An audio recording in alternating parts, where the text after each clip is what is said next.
శాసన మండలి సభ్యుడిగా గౌరవ చైర్మన్ గారి సమక్షంలో ప్రమాణం చేయడం జరిగింది.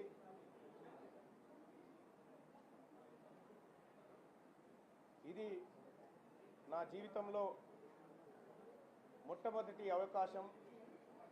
నేను ఇప్పటివరకు ఏ చిన్న వార్డు మెంబర్గా కూడా చేయలేదు. మొదటిసారిగా శాసనమండలి సభ్యుడిగా పట్టభద్రులందరూ నన్ను ఆశీర్వదించి ఇక్కడికి పంపించడం, వాళ్ళందరి ఆశయాలను నిలబెట్టడం కోసం వారి ప్రతినిధిగా